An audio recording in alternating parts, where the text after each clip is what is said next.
ಆಂಧ್ರ ಪ್ರದೇಶದಲ್ಲಿ ನಡೆದಂತಹ ಖಾಸಗಿ ಬಸ್ ಅಪಘಾತ ದುರಂತ ಈ ಅಗ್ನಿ ದುರಂತದಲ್ಲಿ 20ಕ್ಕೂ ಹೆಚ್ಚು ಮಂದಿ ಸಜೀವ ದಹನವಾಗಿರುವಂತಹ ಮಾಹಿತಿ. ಅದರಲ್ಲಿ ಒಂದೇ ಕುಟುಂಬದ 4 ದುರ್ಮರಣಕ್ಕೀಡಾಗಿದ್ದಾರೆ. 2 ಮಕ್ಕಳು ಹಾಗೂ ದಂಪತಿ ದುರಂತದಲ್ಲಿ ಮೃತಪಟ್ಟಿರೋದು. ಆಂಧ್ರದ ನೆಲ್ಲೂರು ಮೂಲದವರು ರಮೇಶ್ ಕುಟುಂಬ ಅದು ಬೆಂಗಳೂರಿಗೆ ಬಂದು ನೆಲೆಸಿದ್ರು.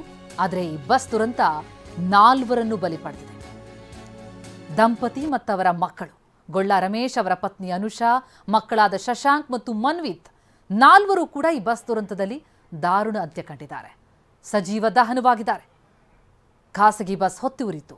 ಬೈಕ್ಗೆ ಮೊದಲಿಗೆ ಡಿಕ್ಕಿಯಾಗುತ್ತೆ, ನಂತರ ಅಲ್ಲಿಂದ ಆ ಬೆಂಕಿಯ ಕಿಡಿ ವ್ಯಾಪಿಸುತ್ತೆ. ನೋಡಿ, ಮುದ್ದಾದ 2 ಮಕ್ಕಳು ಜೊತೆಗೆ ಪತಿ ಪತ್ನಿ 4 ಈ ಬಸ್ನಲ್ಲಿ ಪ್ರಯಾಣಿಸ್ತಾ ಇದ್ರು.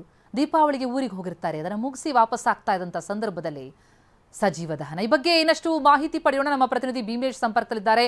ಭೀಮೇಶ್, ಈ ಖಾಸಗಿ ಬಸ್ ದುರಂತ ಹಲವರ ಜೀವ ಬಲಿ ಪಡೆದಿದೆ. ಅದರಲ್ಲೂ ಈ ಒಂದೇ ಕುಟುಂಬದ 4 ದುರಂತ ಅಂತ್ಯ ಕಂಡಿರೋದು. ಏನು ಮಾಹಿತಿ ಲಭ್ಯ ಆಗ್ತಿದೆ? ಈ ಒಂದು ಪ್ರಕರಣ ಎಲ್ಲೊಂದ್ ಕಡೆ ಹೃದಯ ವಿದ್ರಾವಕ ಘಟನೆ ಅಂತ ಹೇಳ್ಬೋದು. ಯಾಕಂತ ಹೇಳಿದ್ರೆ ಈ ಒಂದು ಘಟನೆಯಲ್ಲಿ 20ಕ್ಕೂ ಹೆಚ್ಚು ಜನ ಮೃತಪಟ್ಟಿರೋ ಬಗ್ಗೆ ಮಾಹಿತಿ ಇದೆ. ಆದ್ರೆ ಒಂದೇ ಕುಟುಂಬದ 4 ಮೃತಪಟ್ಟಿದ್ದಾರೆ ಅನ್ನೋಂತ ಮತ್ತೊಂದು ಆಘಾತಕಾರಿ ವಿಚಾರ ಸದ್ಯ ಬೆಳಕಿಗೆ ಬಂದಿರುವಂತದ್ದು. ರಮೇಶ್ ಅಂತಕ್ಕಂಥವ್ರು ಆಂಧ್ರದ ನೆಲ್ಲೂರು ಮೂಲದವರು, ಇವರು ಬೆಂಗಳೂರಿನಲ್ಲಿ ಸೆಟ್ಲ್ ಆಗಿದ್ರು ಅನ್ನೋ ವಿಚಾರ. ಹಬ್ಬಕ್ಕಾಗಿ ಇವರು ಊರಿಗೆ ಬಂದಿದ್ರು, ಅಂದ್ರೆ ತವರು ಊರಿಗೆ ಬಂದಿದ್ರು. ಈ ಸಂದರ್ಭದಲ್ಲಿ ಎಲ್ಲೊಂದ್ ಕಡೆ ವಾಪಸ್ ಹೋಗುವಂತ ಸಂದರ್ಭದಲ್ಲಿ ದುರ್ಘಟನೆ ನಡೆದಿದೆ. ರಮೇಶ್ ಅಂತಕ್ಕಂಥವ್ರು ಏನಿದ್ದಾರೆ ಅವರು ಅವರ ಧರ್ಮಪತ್ನಿ ಜೊತೆಗೆ 2 ಮಕ್ಕಳು ಕೂಡ ಈ ಒಂದು ಘಟನೆಯಲ್ಲಿ ಮೃತಪಟ್ಟಿದ್ದಾರೆ ಅನ್ನೋದ್ರ ಬಗ್ಗೆ ಕೂಡ ಸದ್ಯ ಮಾಹಿತಿ ಸಿಗ್ತಾ ಇರುವಂತದ್ದು.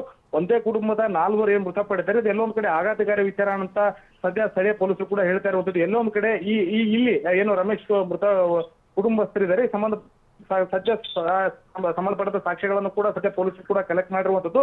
ಅದರಲ್ಲೂ ಪ್ರಮುಖವಾಗಿ ಮೃತದೇಹಗಳು ಸುಟ್ಟು ಕರಕಲಾಗಿರುವಂತಹ ಹಿನ್ನೆಲೆಯಲ್ಲಿ ಯಾವ ಮೃತದೇಹ ಅನ್ನುವಂಥದ್ದು ಕೂಡ ಐಡೆಂಟಿಫೈ ಮಾಡ್ಲಿಕ್ಕೆ ಆಗ್ತಾ ಇಲ್ಲ. ಅದರಲ್ಲೂ ಸಂಬಂಧಪಟ್ಟಂತ ಸೀಟ್ ವೈಸ್ ಏನು ಪ್ಯಾಸೆಂಜರ್ಸ್ ಕೂತಿರ್ತಾರೆ ಅಲ್ಲಿ ಸಿಗ್ತಾ ಇರುವಂತಹ ಮೃತದೇಹಗಳಿವೆ. ಅದರ ಆಧಾರದಲ್ಲಿ ಸದ್ಯ ಈ ಒಂದು ಐಡೆಂಟಿಫಿಕೇಶನ್ ಸದ್ಯ ಪ್ರಾಥಮಿಕವಾಗಿ ಪೊಲೀಸರು ಕೂಡ ಮಾಡಿರುವಂತದ್ದು.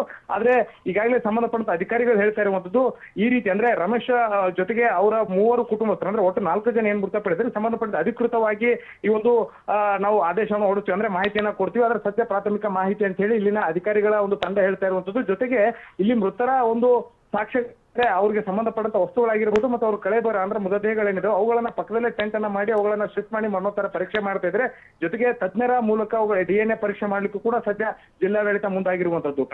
ಥ್ಯಾಂಕ್ ಯು ಭೀಮೇಶ್ ತಮ್ಮ ಮಾಹಿತಿಗೆ.